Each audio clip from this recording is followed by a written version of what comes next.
Welcome, another episode of PFREI, a passion for real estate investing.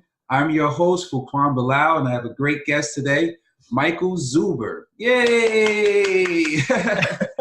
So, a little bit about Mike. I actually met Mike in, I believe it was in Virginia, Richmond, Virginia, at Jim Ingersoll's event, and it was a really, really great event. I learned so much.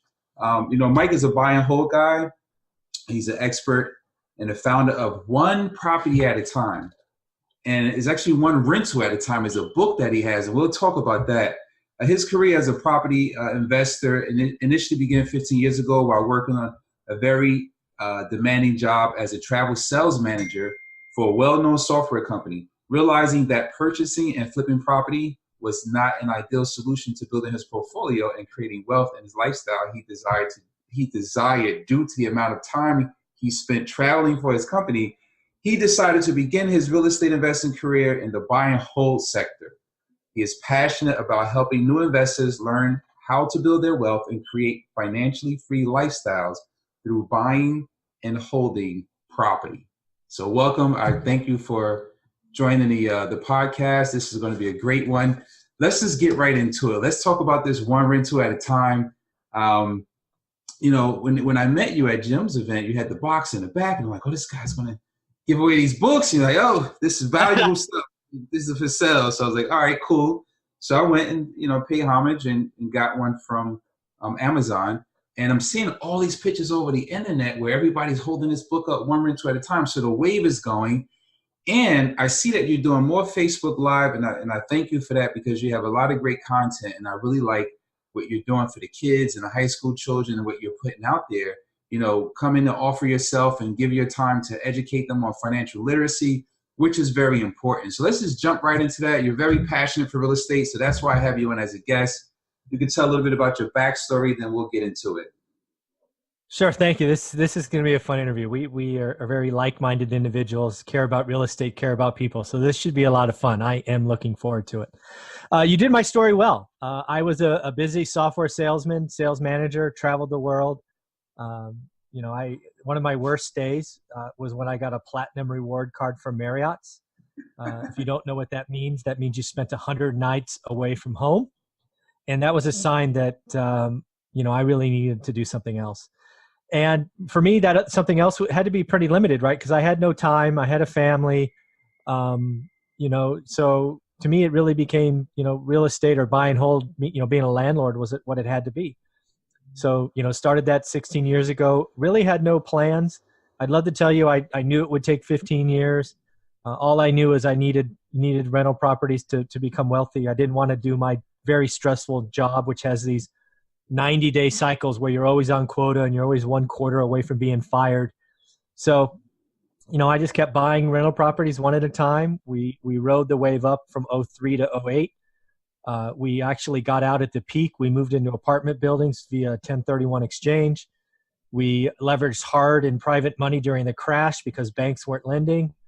And, during the return, we still kept buying. And, 15 years later, we had 175 units.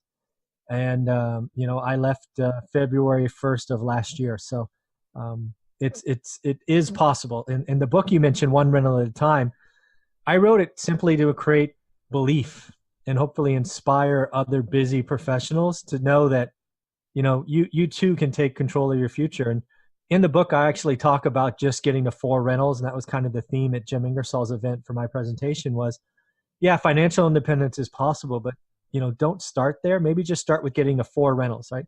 I believe if most people get to 4 conservatively financed fixed rate debt rental properties, that their future is going to be much brighter. I have found that telling a story of going from 0 to 175 over 15 years gets a lot of smiles and lots of head nods. But it also, when they go to the car in the parking lot, they're looking at their wife or their husband or their girlfriend or their boyfriend or whatever, and they're going, we can't do that because of X. That's too hard. That's too big. Yeah, that was a fun story. And wow, he's a nice guy. But nobody does anything. And that's very disappointing to me. So I have, focused the last year of my life creating belief, trying to help people, busy professionals get to 4, right? Let's just talk about 4, right? That's one hand. It's not even all the fingers or the appendages, right? So just get to 4. And then as far as the kids go, The more and more I think about, investing and, real estate and, just things that I did wrong. I remember my 20s where I made okay income, but I got to be 30 and I had almost nothing left. And, student debt, credit cards, car payments, just all that stuff. And I want to try to help. If I can talk to hundreds of kids, 18 to 25, and just help 5 of them not go down that path, it would be great. And I truly believe if you're 18, you could get into doing this real estate investing, buy and hold, and by the time you're 30, you could be financially free, if not sooner. So, I was out at 45. I think some kids can be done by 30. And I mean, just think, what would you do with an extra 15 years of your life where you don't have to work for the man? You can if you want to, because I thoroughly enjoyed my job, but you don't have to anymore. Not having to is a great thing. You go in, you just do what you do, and if they don't want you there anymore, fine, see you later. So, that's sort of who I am, and that's me. That's very inspiring. I mean, it's almost like the real concept of make America great again. Oh, wait, did I just say that? Wait, what? No, just kidding. So, during your presentation, I was actually taking some notes when we were in Virginia, and you said financial freedom is not about the income, it's about the freedom of time. So when I heard that, I was like, wow, that's great. So talk about that a little bit and I'll just go back. You talked about getting your first 4, have to go out and buy this massive portfolio. A lot of us come into this space. I know I did, where I was like, I want to buy 100 properties. And I started going crazy, running around, trying to put it under contract and everything else. And I still do a lot of rehabs and stuff today, but it's one at a time. You get one, you get it started, you get the process going. You get that under wraps and you do the next one, just depending on where you are with the time that you have and the freedom that you have to be able to get to that next level. So talk about that. A lot of people think financial freedom is about just having money, having that passive income. And, once you have money, you realize that it's all about time. So let's talk about that. That was the point you made. Oh, I'm really glad that, it's interesting, right? You go speak at these events and you have some newbies and you can see they're all taking notes. But when there's guys like you taking notes, that means a lot to me. That means that the talk resonates. So I appreciate you sharing that. But where I was going with that kind of topic was, it's not about the flash. It's not about the income, right? A lot of what I grew up believing is wrong, and I'm trying to help people see that. So, for example, right? If we're on Facebook, YouTube and all these channels, and we see flippers or wholesalers throwing down stacks of hundreds, right? Oh, look at me. I just made 60 grand or 30 grand or whatever. And maybe they did, maybe they didn't. I'm not here to say they aren't or are, but what I'm saying is that's active income. Half that money's gone immediately. They've got no wealth. They got some, right now money. Maybe they can go buy bottle service at the bar or something. But, tomorrow they got to wake up and do it again. And what I learned being a high commission salesman in a high stress world is, that you burn that fuse long enough, you're done. And if you're not careful, you're going to create a lifestyle that requires you to work that hard and do those things. And trust me, I saw people a decade older than me in my field. They looked broken, right? I mean, you just can't run that hard for that long and not break. Marriages broke up, health went to nothing. They got addicted to bad things. And dude, trust me, life's not worth it. So don't focus on the income. Certainly don't focus on active income. If you're going to be a wholesaler or flipper because you have to do that, do me a favor. Flip or wholesale 2, keep 1. And really build some wealth. So when you need to take a month off or 6 months off or shoot a year off, you can, because this is all a time-based game. I left the rat race at 45. I can do what I want. Can I wholesale? Yeah. Do I want to? No. Do I want to flip? Maybe, right? I have choices now. And if I want to go, spend a month in the Caribbean somewhere, I can. But if you're going to be somebody who's focused on income, the flash, the sizzle, I promise you, it is not going to end well. You need to, you can absolutely do it, but please have a plan. I spend a lot of time talking to wholesalers that have made 7 figures over the last 3 to 4 years. And I ask them, you wholesaled 157 properties. How many did you keep? 0. Why would I keep any? Well, let's play this game. You were buying stuff at X 4 years ago. let's pretend you kept every fourth one. What would you be worth now? Because properties have roughly doubled in my market in that period. And they kind of turn around and go, oh, I get it now, right? Yep. I get it.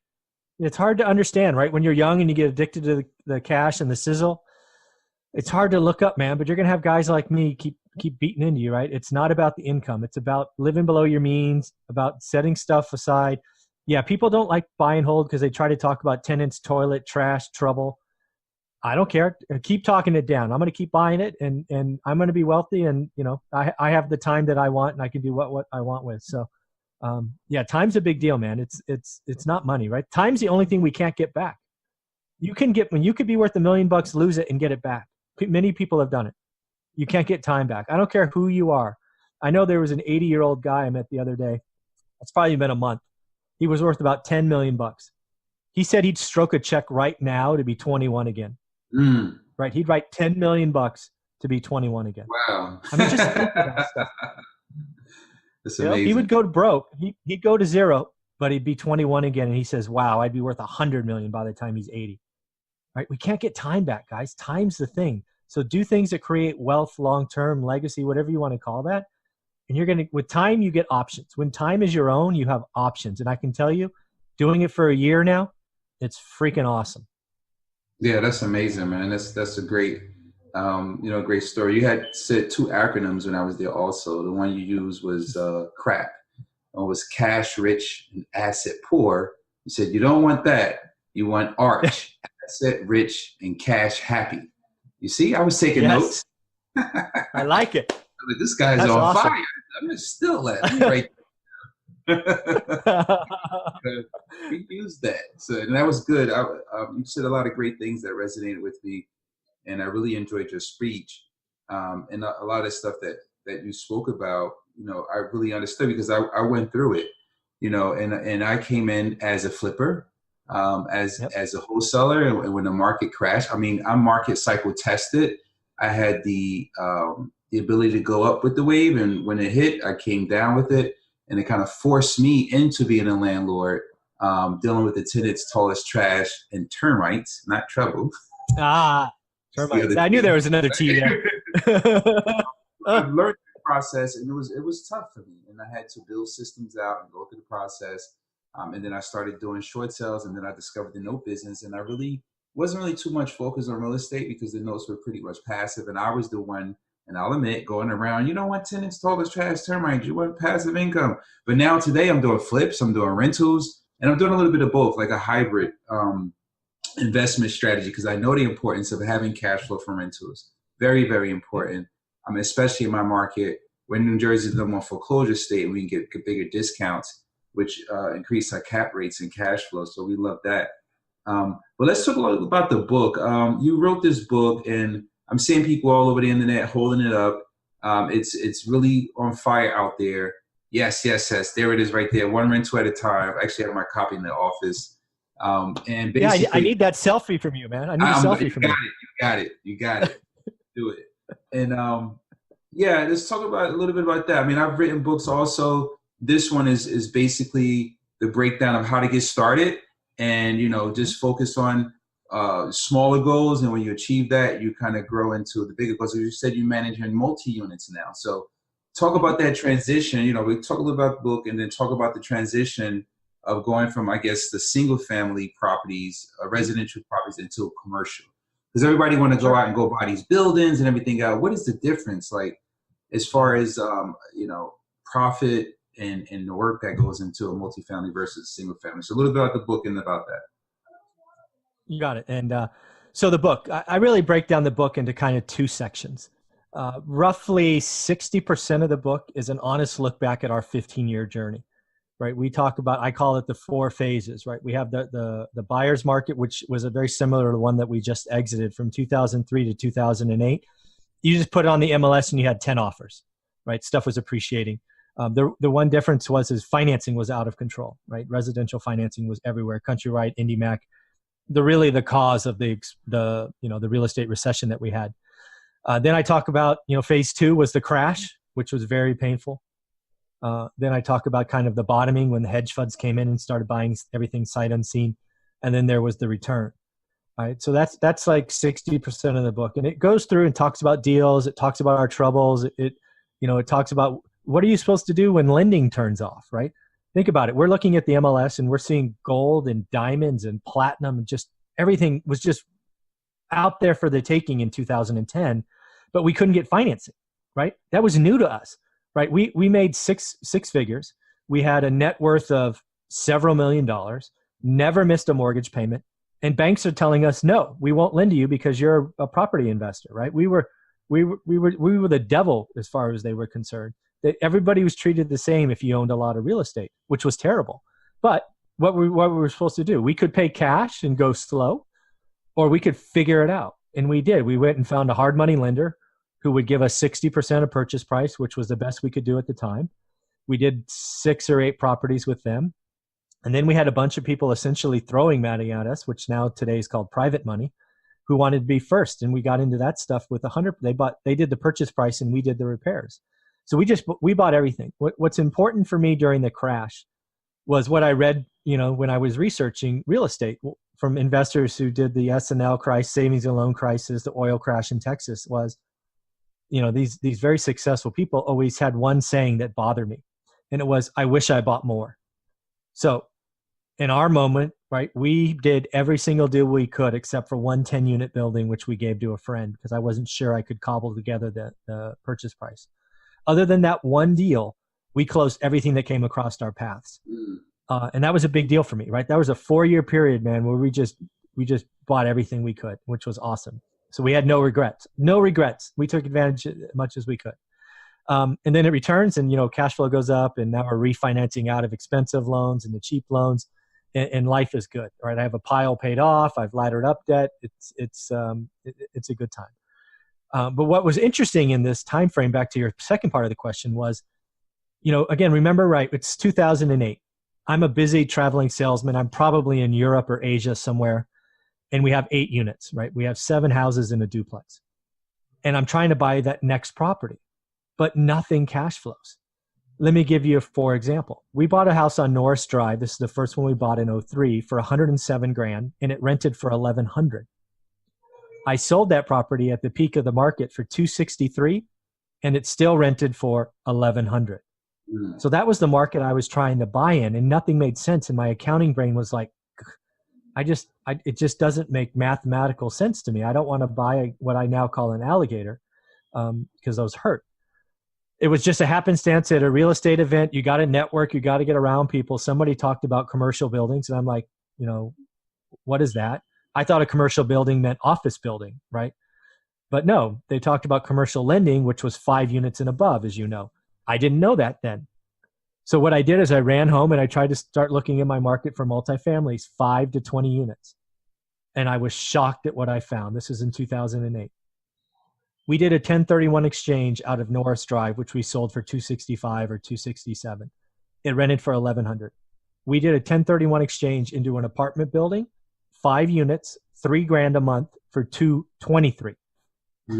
Right? Wow. Yeah. $40,000 less, $2,000 more in income. Do the math. So, I have a simple saying: if something works, keep doing it. So we 1031 out of all of our houses and moved into apartments. We went from 8 units or 8 doors, as I called it, to 80 in a matter of a year. And as we look like geniuses. It was luck, but all I knew is nothing worked. But now the crash happens. We have no single family homes, and those are the ones that get hit hardest. And we're sitting on the sidelines, with cash flowing apartments. Our biggest is 18. We have several of those, and some as small as 5 units. So, we got out. And we did a 1031 exchange. We lit the fake equity of houses. We kept it. The IRS didn't get their piece. We kept it. And life was pretty good. Then as far as managing apartments, you got to know a couple of things. Apartments have higher turnover. What scares me is when new investors do their math or their formula on an apartment building, 5 to 20 units, and they treat it like a house with the same turns and all of that. Oof, big mistake. In my market, people exit apartments at about twice the rate they exit houses. Wow. So you just need to realize that, right? It's not, people always, as tenants, always want to live in a house. And when you see the houses I create, they're really nice. So people never want to leave. And that's what I'm going for, right? I want to average 10 years is my goal for houses, right? If you leave one of my houses in under 10 years because you want to go somewhere else, I see that as a failure. Unless you're buying your own place, well then good for you. I'm happy for you. Or heaven's sakes, you pass away. No shame in that. But that's my goal. Is I want 10 years for a house, and you don't get those in apartments. Very rarely. Yeah, we use the same framework also. We try to go above and beyond making the apartments look nice because of the competition that's around you. I know some people who's putting granite countertops in rentals, and I'm like, wow, that's like pretty amazing. Yeah. I don't go that far, but we put the nice laminate floors or vinyl floors in, ceramic tile, and stainless steel Yep. appliances to look good. So, that's important to keep a tenant for long term. Are you doing annual leases or 2-year leases to lock them in for that 10-year period, or, So in my market, it's very common to do year leases and roll month to month. We do re-up as we raise rents. We average rent increases about every 2 years. I don't try to hit them every year. I think that's, just not who I am. But I will go back once every 24 months for sure. Oh, you just made me feel guilty because I hit them every year. Small, a little Well, I bit, mean, yeah. $15. But Yeah, no, I mean, yeah, I don't. like, God. But I'll go get $50 that second year. Okay, Right. I got you. I see how you're Right. doing it. I get it back. Makes sense. I got to try that. Yeah, because a one-time $50 hike is like, wow, that's a lot of money. So I do it $15, $10, Yeah. somewhere around there, just subtle, but it's increasing, and off the massive amount of units, it's like multiplying. But yeah, this is great, man. You talk about be of service, and I see you out there walking the walk and talking the talk, and I definitely appreciate you coming on and adding value to people. Let's talk about your podcast. I see you just launched. See, I pay attention to you, man. Now you're going with the podcast. You got the YouTube going. And now you're converting over to audio, giving more value to people so they can listen to their car. Talk about that a little bit. What made you start the podcast and put the word out there? You got so many videos on YouTube, and now you're going for the podcast and the podcast too, so people can tune in and watch that as well. Yeah, that's thank you for that. Really, it came down to a couple of things. First off, the stuff that we do, the stuff that you and I are doing right here, it's not free, right? Not only does it take our time, but there's fees. I'm a one-person shop, don't have a company. I do what I do because I care. But at the end of the day, sometimes I got to go, am I going to spend $1,000 doing this or that? But what it really came down to is I have so many interviews, which you were gracious enough to be a part of, which I thank you for again, that I think more people need to listen to. So I just did my 80th interview, and my interviews are 30 minutes long on average. We kind of do the same thing as every time. We talk about your story, where you are in the market today, because real estate is so big, right? That's why that's why having you on to talk about notes was awesome. And then, we talk about how you got started, and then we talk about where you want to go. And then I close by giving the guest a chance to share and say how to get a hold of me and all of that. But what I have found after getting my 80th interview is it's really hard to watch a YouTube video when you're driving, right? You shouldn't do that. That's bad, right? Don't take your life in your own hands. It's just not worth it. But I had this asset, and I kept getting people coming to me going, why can't I listen? Why can't I just do a podcast? Why can't you do this? So at the end of the day, I hired somebody at Color Media, Josh Color, to come in and convert all my YouTube videos into an audio, and he's putting them up on various platforms for me. So he's just loaded to the 80. We've gotten approved on all the podcast platforms except Apple, which is in the works. That just takes the longest. The podcast is, guess what? It's called One Rental at a Time. My book is called One Rental at a Time. My YouTube is called One Rental at a Time. And now my podcast is called One Rental at a Time. So look it up. But the key is for me is my time is valuable. So I'm already creating the interview.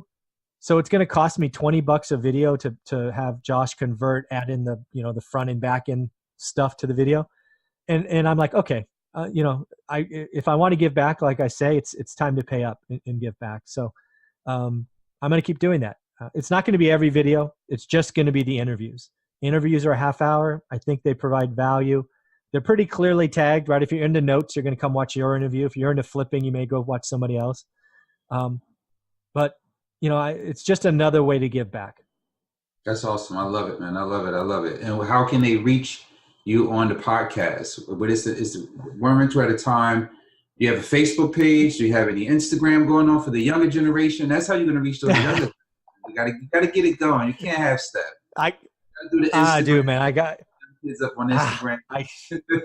Dude, someday I'm gonna have to hire somebody. I'm gonna have to break down, just get a social media expert. Man, I'm old. Dude, I'm in my 40s, man. I'm old. So I have a Facebook page under my name. I do have one called One Rental at a Time. I haven't really figured out how to use it. I put some videos there. I do have an Instagram called One Rental at a Time. I created it just so nobody else would take it. Is it O-N-E rental, the word one rental at a time? What? Correct. Everything is spelled out, not the number. You're on Instagram right now. I'm on Instagram. I like it. Yeah. Help a brother out, man. I'm in trouble. Show me how it's done. But at the end of the day, go ahead. Yeah, at the end of the day, it's about taking content that I deem valuable, and I love the interviews. I get something out of the interviews every time. So on that front, if you guys know, listening to this, have any experts that you think we should interview or you want to hear from, let's make some introductions and get it around. I don't work anymore, so I'm very flexible. I'll interview them when they're ready. So, yeah, freedom. So make an introduction. Let's see if we can't get some more people that you want to hear from, and we'll do the same thing, right? What are you doing? How'd you get started? What do you do in the future? And so it's a lot of fun. And so YouTube is my main focus. That's what I publish. I then turn the interviews over to Josh to upload to a podcast platform that spreads it out, Stitcher, and all these things I didn't even know existed. Again, called One Rental at a Time. And I will get better with Instagram. Awesome. I'm about to actually put a post on my Instagram. I got you here. We gotta get your followers up. We're gonna work on that. I'm gonna help you with that. I'm gonna I'm gonna actually screenshot this and put you on my story. Tell people to come follow you. Oh. Get your followers up. I want to get my subscribers up on YouTube too. I'm still trying to learn that myself. But yeah, man, I appreciate you taking time out of the day and coming on and adding value to the community and leaving that good inspiring message to the young generation. I really, really like what you're doing. I actually used to do sessions at the local county college where I'm from, financial literacy sessions about credit and everything else. And the professor who used to help me with that, she had a baby and all that. So it's kind of waiting for her to come back so I can get back in the door and finish doing my responsibilities to the younger generation. But definitely appreciate you coming on, adding value. You want to tell people how to get in contact with you? I know you mentioned your Facebook, your podcast, any other content you want to drop, and just give one word or something closing out this show to the younger generation or to anybody. We know it's not an easy journey. We know it took you 15 years really to get to the point where you are. And people just think that this is something quick that they can get in and make a whole bunch of money and become successful. So if there's any parting words you would say and any more contact information, that would be great. Yeah, so a couple of things. So first off, the best thing as of today to get a hold of me is to go to my YouTube channel. Just type in One Rental at a Time. Or I've already, you can actually go to youtube.com/one rental at a time. They've actually given me that logo. But again, you can just search for it, One Rental at a Time. I post daily. That's something I've now done. So I post daily videos there. And, I have a special section called Subscriber Questions. So if anybody has real estate questions, all they have to do to go is any of my videos and just leave the question in a comment. And to date, I've answered every question within 48 hours. I'll take my dogs out, I'll walk around, and I'll answer the question just talking on my phone. Again, this is the beauty of not having to work, not having an office or anything. If I have a subscriber question, like the question today I got was, tell me a question you've never been asked before, but we should have asked you. I'm like, well, that's kind of creative. So I sat down and I thought of 5 things I should have been asked, and I put the video up within 8 or 10 hours. So if you have questions, leave a comment. That's the best thing. The other thing is the book. The book, I've been told, you see it's going around. Please take a selfie with it because it helps promote it. But the book is about belief. I wrote it for one reason. I believe everyone could do this. And that's what the book is. It is that. It is an honest assessment, what works, what doesn't work. It's a look back over 15 years. One thing you'll learn in real estate is real estate has cycles. I've written in this book a full cycle. So what worked, what didn't work, because I promise you the cycles will repeat themselves. So keep the book handy and go back and look, and you can probably see yourself in this situation.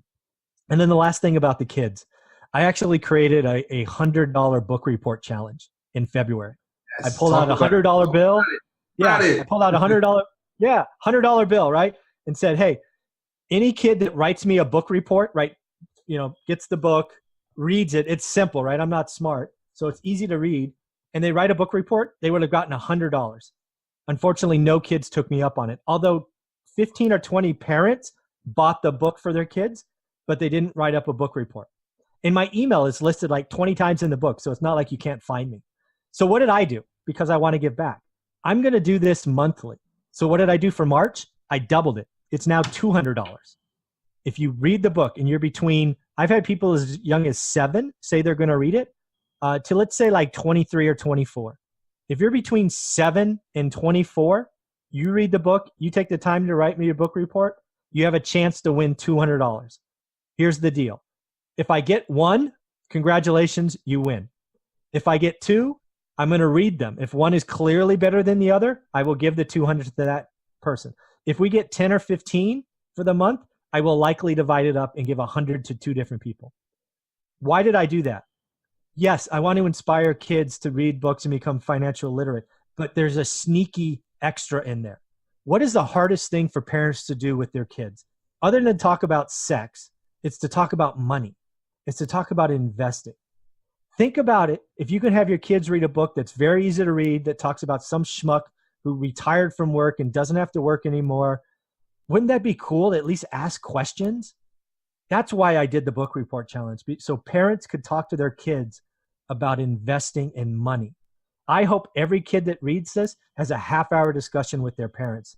And yes, somebody's going to get $100 or somebody's going to get $200 from me, but I hope that's a drop in the bucket to the value that's created. I truly hope parents talk to their kids about money investing, because mine never did. And, I wish somebody had when I was 15. I'd have been ready to hear it. And I had to go figure it out on my own. That's perfect, man. How many pages does this book report have to be? Oh, it could be literally, if you're like 7 or 8 years old, it literally can be a couple of paragraphs. Oh, wow. It doesn't have to be. I just want to know you read the book. My name is, Michael Zuber. I read the book. This is what I took. It doesn't have to be fancy. I'm not a teacher. I want to know you read the book. And my goal is your parents. I'm hoping your parents understand and you ask your parents questions. How did this guy do it? What does he mean by private money? What does it mean mortgage? What does it mean cash flow? Right? Just think of the conversations you could have. If I could have had that conversation at 15, I promise you I would have retired by 30. Wow. Nobody was talking to me. So I'm trying to spark some conversations that won't naturally happen with this book report challenge. And if it works in March, I'm going to keep doing it every month because I think it's important for people. I agree, man. Well, there you have it. Michael Zuber, one rental at a time. Oh, man, this was a great interview. I appreciate you coming on and adding value. And I'll catch up with you soon at one of these events. Stay freedom. You got it. Take care. Thank you. Stay freedom focused. All right, guys, another great episode of PFREI, A Passion for Real Estate Investing. I'm your host, Fuquan Bilal. Be sure to check us out on Facebook at A Passion for REI. Our YouTube and Twitter handle is Passion, 4 REI. Stay focused on your future and see you at the next session.